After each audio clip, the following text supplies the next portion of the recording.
Hello viewers, welcome to my channel Samantha's gaming centre. आज हम करने वाले हैं मोशन इन वन डायमेंशन। तो आप देख सकते हैं, पहला है व्हाट इज मोशन।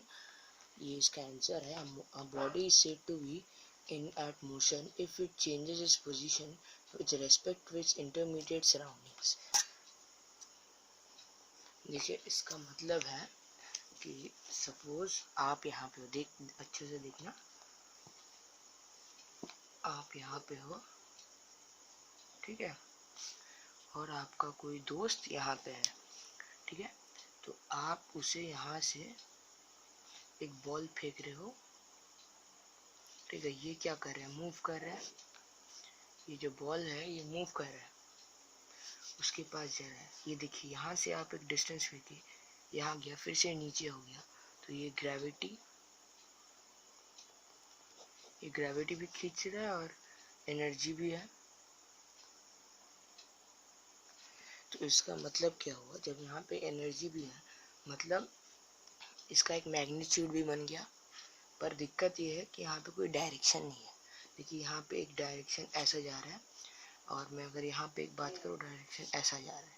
तो वेरिएबल डायरेक्शन, इट मीन्स यहाँ पे कोई डायरेक्शन की बात नहीं। एनर्जी और ग्रेविटी एक हो रहा है, मतलब the ball is in motion, it is moving from its intermediate position to its final position. Okay. तो और एक चीज़ आप जान लीजिए, everything in the world is in motion. Okay. तो हम अब जा रहे हैं रेस्ट पे। रेस्ट में समझने का कुछ नहीं है।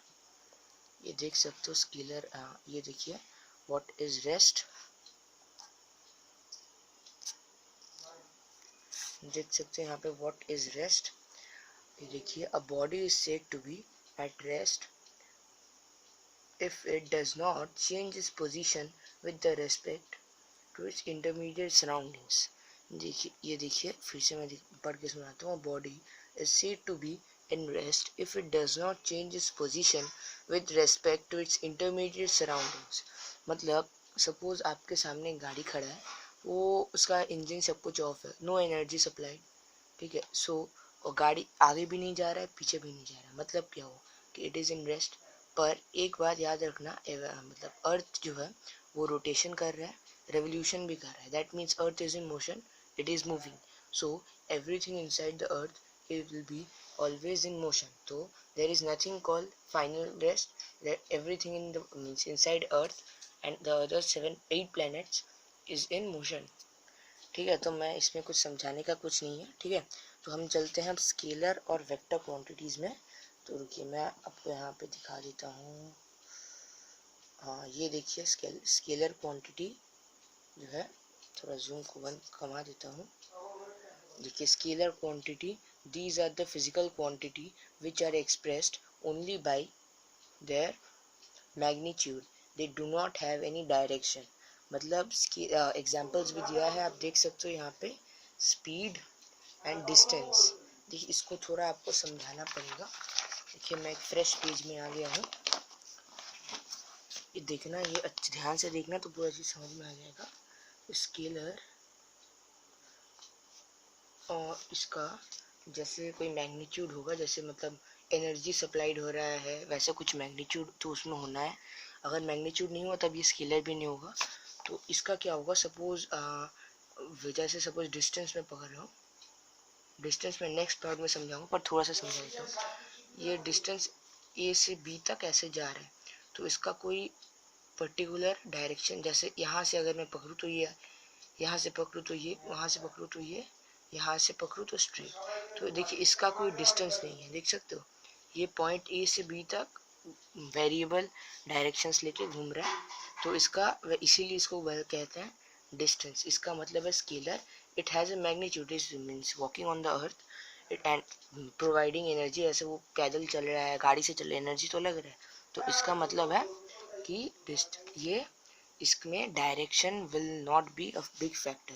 सी, ये देख सकते हो आप, इसमें डायरेक्शन आपका कोई भी फैक्टर नहीं है बड़ा, डायरेक्शन चेंज।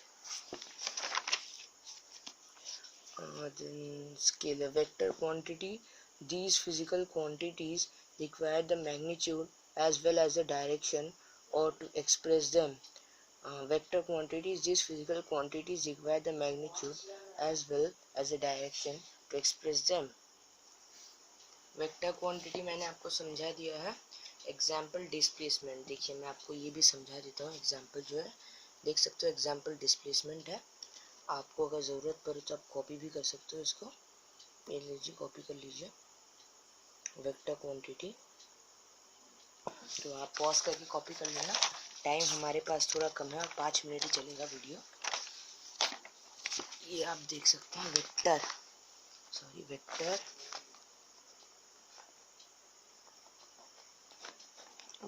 देख सकते हो vector quantity.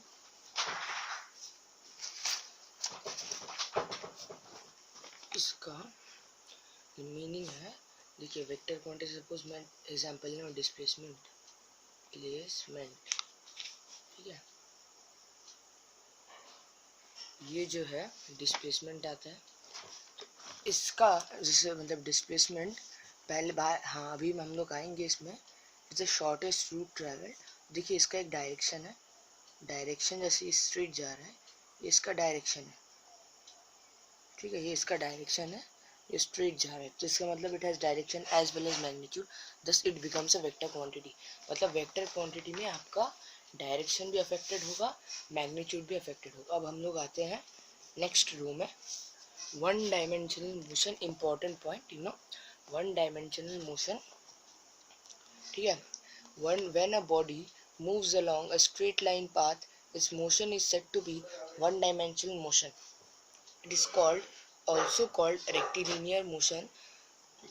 When a body moves along a straight line path, its motion is said to be one dimensional motion. It is also called rectilinear motion. मैं आपको दो बार सुनाई दे रहा हूँ, बहुत बार हो सकता है सुनाई नहीं मिलता. ये देख सकते हो, distance and displacement. The total length of the path through which a body moves is called the distance traveled by it. जैसे मैं आपको दिखाया था, ये होता है आपका डिस्टेंस. ये जो दिखाया था ये वहीं सेम ही आ जाता है. This is the distance it doesn't has a direction. और फिर से दिखा देते हैं, जैसे ए यहाँ पे है, बी यहाँ पे है और ये रास्ता जा रहा है. तो मुझे यहाँ से मेरे दोस्त तक पहुँचने के लिए यही रास्ता लेके जाना पड़ेगा. सो इसका कोई डायरेक्शन नहीं है. Very sorry. इस देखिए, ये मैं हूँ, ये मेरा दोस्त है. तो मुझे यहाँ पे उसका दोस्त का घर रास्ते से जाना पड़ेगा. तो यहाँ पे घर वर सब है, तो मुझे यही रास्ता, इट हैज़ नो डायरेक्शन. तो दस इट बिकम्स डिस्टेंस. ठीक है, मैं आपको पहले भी समझाया था. तो डायरेक्शन नहीं है और मैग्नीट्यूड इसका है, पाथ ऑफ मैग्नीट्यूड. देख सकते हो, this is called distance travelled bye it. The total length of the path through which a body moves is called the distance travelled bye it. ठीक है. तो अब हम लोग आते हैं नीचे और नीचे. Displacement, the shortest distance from the initial to the final position of the body. It depends on both magnitude as well as direction. जैसे कि मैंने कहा था आपको, ये मैग्नीट्यूड में भी डिपेंड करता है, डायरेक्शन में भी. कि सपोज सेम एग्जांपल मैं ले रहा हूँ. ये मैं हूँ, ये मेरा दोस्त है. ये मैं हूँ, ये मेरा दोस्त है. तो मैं बर्ड की तरह उड़ सकता हूँ. अगर तो मैं क्या करता, स्ट्रेट जाता मेरे दोस्त के घर. स्ट्रेट, ये स्ट्रेट लाइन है. मतलब थोड़ा सा मैं स्केल से नहीं खींचा हूँ तो थोड़ा टेढ़ा हो सकता है, पर ये एक स्ट्रेट लाइन है. तो इसका मतलब क्या हुआ, it is the shortest distance travelled by a body. ठीक है. To from its intermediate to its final position. It depends on both magnitude as well as direction. जैसे मैंने कहा था, ये इसका एक डायरेक्शन होता है. ये देखिए, इट हैज़ अ डायरेक्शन जो ए टू बी तक एम कर रहा है. तो ये मतलब आपको मैं समझा दिया हूँ क्या है. तो डिस्प्लेसमेंट और distance, it is the shortest distance from the initial to the final position और the body depends on both magnitude and direction. दोस्तों, आज तक इतना ही करते हैं. फिर मतलब आज तक इतना ही करते हैं. नेक्स्ट पार्ट 2 में आपको बाकी मिल जाएगा. Thank you for watching the video. Goodbye. Please subscribe my channel.